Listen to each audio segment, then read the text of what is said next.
you said something that, people, maybe people in the village, whatever, they don't believe because they don't have the clear understanding. But you, again, it's like you're arguing that you think that witchcraft exists.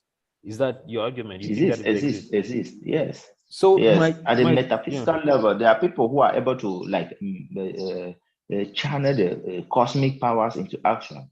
My There are question is, people who are able to do yeah. that. My question will be, how do you Yes. know that it exists? Is there any evidence for it? Evidence is, we understand that the only evidence is when you are able to see the impact it has created.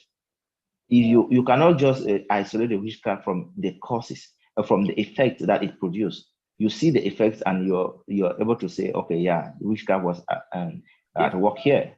if better explanation can be given, scientific explanation can be given for that effect, do you think it will be more plausible than the idea that it was caused by something supernatural? If a scientific explanation can be given for such an effect, would you be able to accept that rather than considering that it was done by some supernatural thing? Away, yeah. When for the time being that there are some supernatural happenings that cannot be scientifically explained. That is where we still keep the hypothesis of witchcraft open.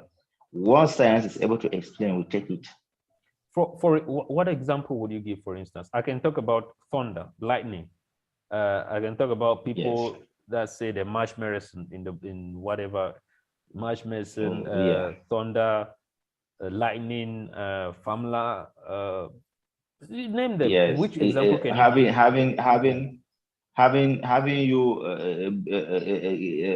having nightmares, getting you sleepless night, and getting you pressed at night when you're sleeping. Those are manifestations of witchcraft. All of those explanation all of those things that you've mentioned and all of the things that I've mentioned, I can tell you a scientific explanation for those things that are more realistic and more reasonable than any other reason that you will give. So I don't know which specific case that you might be talking about that you think that science doesn't have an explanation for it. Can you give an example, one that you think?